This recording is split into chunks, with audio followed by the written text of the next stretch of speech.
용서의 순례길을 가는 것은요, 마치 건물을 짓는 것과도 같습니다. 높은 건물을 짓기 위해서는요, 땅을 깊이 파야 됩니다.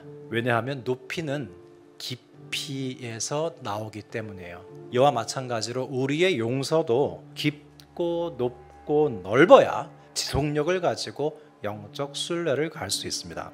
그러면 여러분, 용서의 깊이란 무엇일까요? 요셉의 일생을 보면 그는 시종일관 억울한 일을 당하며 살았습니다. 사람이 억울한 일을 거듭해서 지속적으로 당하면요, 피폐해지고요, 자기 자신에게 소망을 갖지 않습니다. 그럼에도 불구하고 이 요셉은 시종일관 건실하게 살았어요. 그 결과 나중에 애굽의 총리 대신이 되었고, 그것은 곧 형들을 용서할 용서의 깊이를 이루는 일이 됐습니다.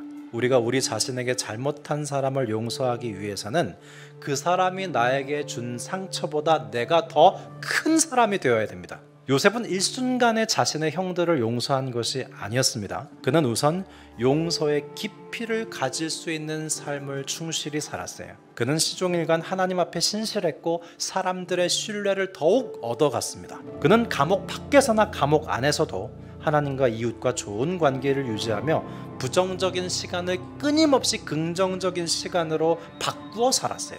그 결과 자신이 처한 고난보다 더 큰 사람이 돼서요, 용서의 깊이를 이룬 끝에 형들을 용서할 순간을 맞이하게 됩니다. 깊이는 높이를 가져온다고 했죠. 용서의 높이란 내가 당한 불행하고 억울한 일에 대해서 내 생각도 아니고 상대방의 생각도 아니고 오직 하나님의 눈으로 그 사건을 해석하고 또 살아가는 능력입니다.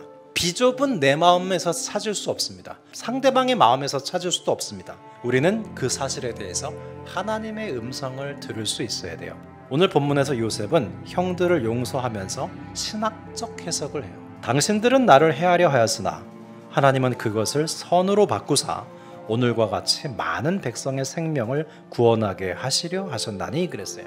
이것이 바로 용서의 높이예요. 그러면 용서의 깊이와 용서의 높이는 어떻게 용서의 넓이를 확보할까요? 저는 시편에 원수를 향한 복수시가 대단히 많다는 것에 참 놀랐던 적이 있습니다. 그런데 깊이 묵상해 보면요, 이 원수들에 대한 복수 시편은 복음과 전혀 상충되지 않습니다.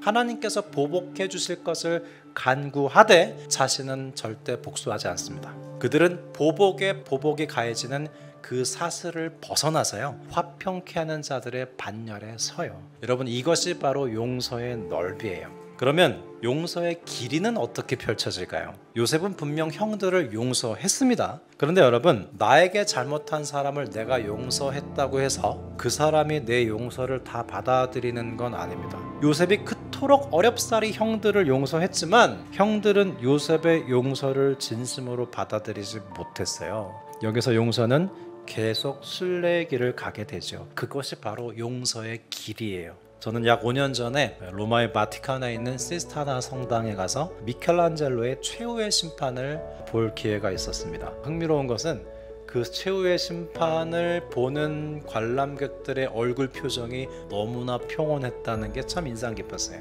그 최후의 심판 앞에 서 있으니까요, 알 수 없는 위로가 잔잔한 파도처럼 저한테 계속 밀려오는 것 같은 거예요. 지금껏 살아오면서 이해되지 않았던 아픈 일들이 하나하나 이해가 되는 것 같았어요. 이제껏 살아오면서 억울했던 마음들이 한 올 한 올 다 풀려나가는 것 같더라고요. 결국 하나님께서 이렇게 다 심판하실 텐데 내가 더 이상 억울해할 필요가 없겠구나. 우리가 알거니와 하나님을 사랑하는 자, 곧 그의 뜻대로 부르심을 입은 자들에게는 모든 것이 합력하여 선을 이루느니라. 이 로마서 8장 28절은 별명이 있는데요, 우리의 머리를 베고 쉴 수 있는 베개와 같은 말씀이다. 사랑하는 성도 여러분, 이제껏 살아오시면서 그 누군가로부터 얼마나 많은 상처를 받고 사셨습니까? 그리고 나 또한 누군가에게 상처를 주거나 억울하게 하지 않았습니까? 이제 죄책감과 정죄감과 복수심에서 벗어나서 하나님께서 모든 것을 합력하여 선을 이루신다는 이 말씀에 머리를 베고 이만 쉬시길 바랍니다. 주님께 이끌리어서 용서의 순례길을 가는 그 은혜가 저와 여러분에게 있으시기를 기원합니다.